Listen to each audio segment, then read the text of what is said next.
राधा वल्लभ श्री हरिवंश। जय जय श्री राधे राधे। गुरुदेव भगवान के चरणों में मेरा प्रणाम। राधे राधे। नाम जप की विलक्षणता। यज्ञ, दान, तप, तीर्थ, व्रत आदि तो क्रियाएं हैं, पर भगवान नाम का जप क्रिया नहीं है, प्रत्युत पुकार है। जैसे किसी को डाकू मिल जाए और वह लूटने लगे, मारपीट करने लगे, तो अपने में छूटने की शक्ति न देखकर वह रक्षा के लिए पुकारता है, तो यह पुकार क्रिया नहीं है। पुकार में अपनी क्रिया का अपने बल का भरोसा अथवा अभिमान नहीं होता। इसमें भरोसा उसका होता है जिसको पुकारा जाता है। अतः पुकार में अपनी क्रिया मुख्य नहीं है, प्रत्युत भगवान से अपनेपन का संबंध मुख्य है। संतों ने कहा, हरिया बंदीवान जो करिए खूब पुकार। जैसे किसी को जबरदस्ती बांध दिया जाए तो वह पुकारता है, ऐसे ही भगवान को पुकारा जाए, उनके नाम जप का किया जाए तो भगवान के साथ अपनापन तृप्त हो जाता है। इस अपनेपन में अर्थात भगवत संबंध में जो शक्ति है वह यज्ञ, दान, तप आदि क्रियाओं में नहीं है। इसलिए नाम जप का विलक्षण प्रभाव होता है।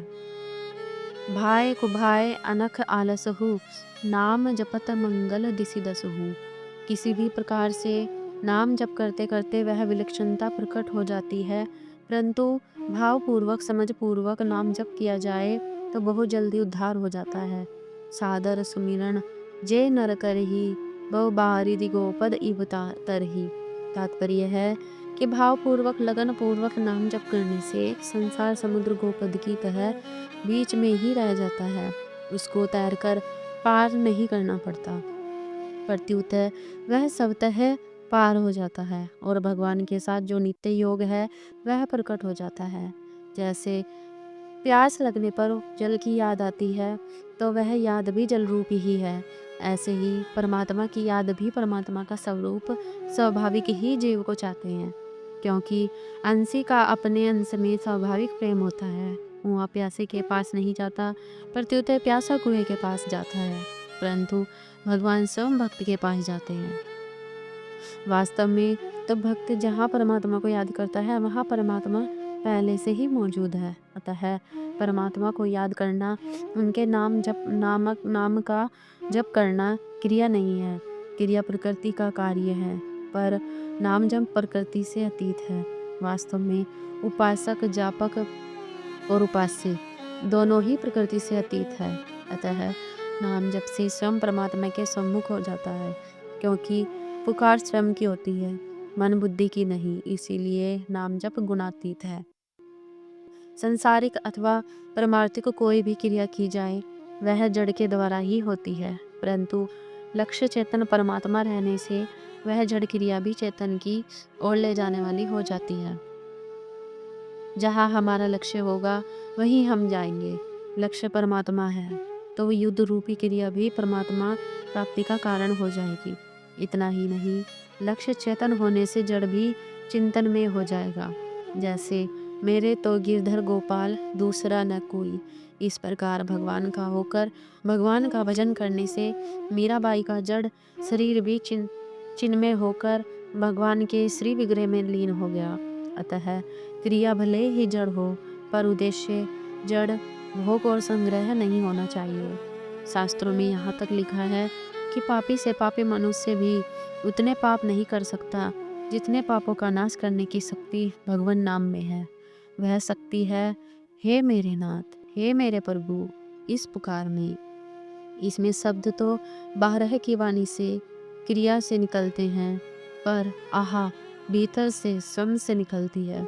भीतर से जो आवाज़ निकलती है उसमें एक ताकत होती है।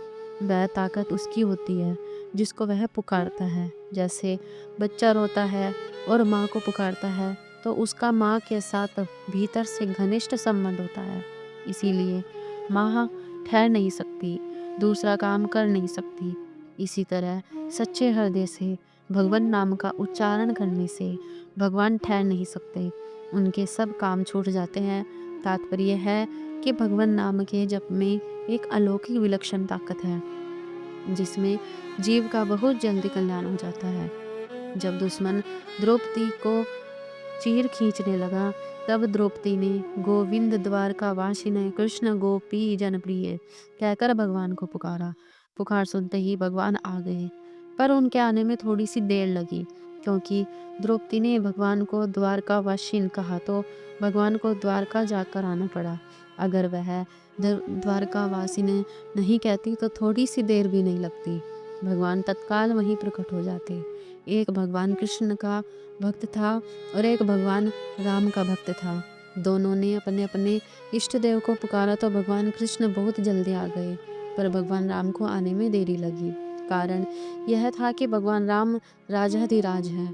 राजाओं की सवारी आने में तो देर लगती है, पर ग्वालों के आने में क्या देर लगती है। उसको उसको आने के लिए कोई तैयारी नहीं करनी पड़ती। यह भक्त का भाव है। अयोध्या में एक सज्जन मिले थे। वह अपने पास एक बाल रूप राम का चित्र रखा करते थे। उन्होंने कहा कि मैं तो बाल रूप राम जी की उपासना करता हूँ। महाराजा धीराज राजा राम की उपासना करते हुए मेरे को डर लगता है। वे राजा ठहरे, कोई दूसरा कसूर हो जाए तो चट कैद में डाल देंगे, परंतु बाल रूप राम को मैं धमका भी सकता हूँ, थप्पड़ भी लगा सकता हूँ। यह भक्तों की भावनाएं हैं। अगर मनुष्य नाम जप को क्रिया रूप से न लेकर पुकार रूप से ले तो बहुत जल्दी काम हो जाएगा और भगवत प्रेम की, भगवत संबंध की स्मृति जागृत हो जाएगी। संसार की आसक्ति के कारण भगवत प्रेम ढक जाता है। भगवान को पुकारने से वह प्रेम प्रकट हो जाता है। विचार करें, परमात्मा अपने ही कि संसार अपना है। हमें संसार प्यारा लगता है कि भगवान प्यारे लगते हैं। सदा हमारे साथ भगवान रहेंगे कि संसार रहेगा। हम परमात्मा के अंश हैं। फिर हमें परमात्मा प्यारे न लगे, संसार प्यारा लगे, यह क्या उचित बात है। संसार तो हरदम हमसे दूर होता है, क्षण भर भी हमारे साथ नहीं रहता, पर परमात्मा सदा हमारे साथ रहते हैं, क्षण भर भी दूर नहीं होते। परंतु हमारी दृष्टि परमात्मा की तरफ नहीं है, प्रत्युत संसार की तरफ है। हम भगवान के अंश हैं तो हमें भगवान प्यारे लगने चाहिए, परंतु हमें परमपिता परमेश्वर इतने प्यारे क्यों नहीं लगते जितना संसार प्यारा लगता है। संसार साथ रहता नहीं और साथ रहेगा नहीं, रह सकता नहीं। एक क्षण भी साथ नहीं रहता, हरदम हमसे दूर हो रहा है। रुपए, पैसे, मकान, स्त्री, पुत्र, परिवार आदि कोई भी साथ रहने वाला नहीं है और भगवान का साथ छूटने वाला नहीं है। राधा वल्लभ श्री हरिवंश।